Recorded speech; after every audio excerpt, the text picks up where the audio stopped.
Before the truth comes the betrayal. Before betrayal. Stories you will never forget. His hand slid around her waist before I could even process what I was seeing. The laughter in the ballroom dimmed in my ears, replaced by the dull roar of blood rushing through my head. Her back arched slightly at his touch, subtle, instinctive, and I felt something inside me twist, sharp and cold. The CEO of her firm, Raymond Cross, leaned in close, his lips brushing her ear as he whispered something that made her smile in that small, nervous way I knew too well. "She's my +1 tonight," I heard him say. My fingers clenched around the champagne flute until it trembled in my grip. The glass caught the light. One wrong move and it would shatter. The room smelled of expensive perfume and ambition. Crystal chandeliers threw fractured light across gold-draped tables. Laughter floated through the air, but to me it all sounded like static. I couldn't stop staring at the way his hand lingered on her waist, the easy dominance in his stance, the way she didn't move it away. Not immediately. Not the way I thought she would. 2 hours earlier, Emma had been pacing in front of the mirror, fixing the strap of her satin dress for the 3rd time. "How do I look?" she asked, turning slightly. "Perfect," I said, because she always did. She smiled faintly. "Raymond's going to love this dress." He said the themes, elegant confidence. Raymond. Again. That name had been creeping into our conversations like an unwelcome guest. Raymond said this, Raymond suggested that. He was the reason she'd been coming home later. The reason her phone stayed face down. The reason our laughter had turned into polite conversation. But I told myself it was work.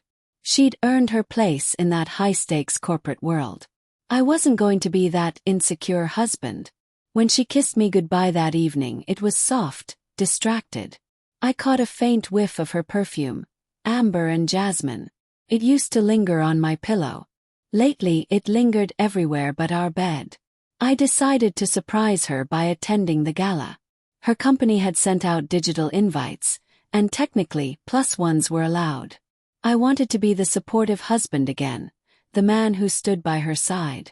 I didn't know I'd walk into a nightmare dressed in silk and champagne.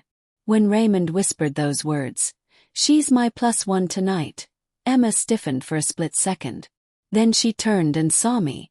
Her face froze, color draining from her cheeks. "Daniel," she said, her voice a tight whisper. "You came." "Yeah," I said, forcing a smile. Didn't want to miss seeing my wife in her element. Raymond chuckled. "Ah, the famous Daniel. Emma never stops singing your praises." His tone was smooth, predatory. He didn't remove his hand immediately. It stayed there, possessive, casual, until I stepped closer.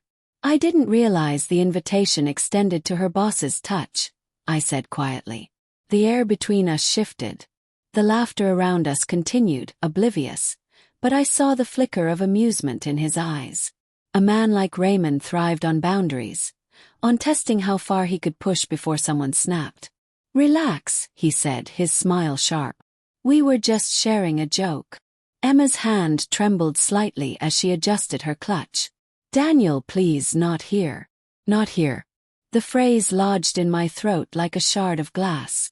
Later that night, after the speeches and the applause and the wine, she found me outside on the terrace. City lights glimmered below us, cold and indifferent. "I didn't know you were coming," she said. "I wanted to surprise you." She looked away. "You shouldn't have." "It was awkward." "Was it?" I asked, watching her fidget with the ring on her finger. "Because from where I stood, it looked like your boss couldn't keep his hands off you." Her jaw tightened. "He's like that with everyone. It's harmless." "Harmless?" I laughed bitterly. "He called you his +1 in front of everyone, Emma." She flinched. "You misheard. He was joking." "Was he?" I stepped closer. "Or have I just been mishearing everything lately? The late nights, the locked phone, the sudden wardrobe changes." Her silence said everything her words didn't. The city hummed around us, 1,000 lives continuing while mine was slowly unraveling. Finally she said, Daniel, please don't make this ugly. Ugly? My voice cracked. Emma, it's already ugly. That night I barely slept. I kept replaying the image. His hand on her waist, her smile, her stillness. I wanted to believe her. I wanted to believe us. But betrayal doesn't always announce itself with lipstick stains or hotel receipts. Sometimes it's quieter, found in the pauses, the evasions, the glances that linger too long. I decided to confront the truth. 3 days later, she said she had a work retreat. An overnight stay at the firm's countryside villa. The kind of event where spouses weren't encouraged. I told her I trusted her. She smiled weakly. I watched her pack her suitcase, slipping her red dress into the side pocket. That dress wasn't work attire. It was the same one from the gala. After she left, I sat for hours before finally getting in my car and driving north. The roads blurred under the headlights. Every rational thought warred with the gut-deep certainty that something was wrong. When I reached the villa, I parked far from the entrance and waited. At 10:46 p.m. I saw them. Raymond's black Jaguar pulled up. Emma stepped out of the passenger seat, not the back. She was laughing, head tilted back free the way she used to with me. He touched her lower back lightly, and she didn't move away. They disappeared inside. I waited, my heart a drumbeat of fury and disbelief. The minutes crawled. I wanted to storm in, to shout, to make it stop. But instead I sat there, the cold seeping through the windshield, and realized something devastating. I wasn't angry because she was unfaithful. I was angry because I had felt it coming, and I had done nothing. At midnight I walked up to the villa. The door was unlocked. Inside, music played softly from a speaker. The air smelled of wine and sandalwood. I followed the sound until I reached the den. There they were, her heels off, his jacket gone, the two of them on the couch. When Emma saw me, she froze. Her lips parted, but no sound came out. Daniel, she whispered, standing up. I can explain. Raymond didn't look surprised. Guess the husband couldn't stay away. Stay out of this, I said coldly. Emma stepped forward, trembling. It's not what you think. Then tell me what it is, I said. Because from where I'm standing, it looks exactly like what I feared. Tears welled in her eyes. I didn't mean for this to happen. It just did. Closed my eyes. How long? She hesitated. A few months. My stomach twisted. Why? I whispered. Her voice broke. You stopped looking at me like I was enough. You were always tired, distant, distracted. Raymond noticed me. He made me feel seen again. It was a dagger wrapped in truth. 'Cause she wasn't wrong. I had pulled away, drowned by work, stress, and silent resentment. But hearing her justify it didn't soften the blow. It deepened it. Raymond smirked, leaning back. Maybe you should thank me for showing her what she deserves. I took a step forward, fury clawing up my throat, but then I stopped. Because in that moment I saw her face. Broken, guilty, trapped. And I realized, she didn't love him either. He was just the escape hatch from a life that had grown too quiet.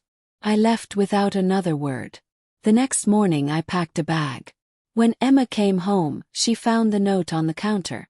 You wanted to feel seen. Now you are. I didn't hear from her for weeks. Then one evening she sent a message. I made a mistake. Raymond moved on. I'm sorry, Daniel. I don't expect forgiveness. I stared at it for a long time. Then I deleted it. Sometimes, betrayal doesn't end with screaming or revenge. Sometimes it ends with silence, the kind that follows when the heart finally stops trying to resurrect something already dead. Months later, I saw her at a cafe. She looked thinner, older. She noticed me but didn't approach. Her eyes held the ghost of what we used to be. As I walked away, I felt something strange. Not anger. Not love. Just acceptance. Because betrayal doesn't just destroy trust. It reshapes it. And in its ruins, sometimes you finally find yourself again.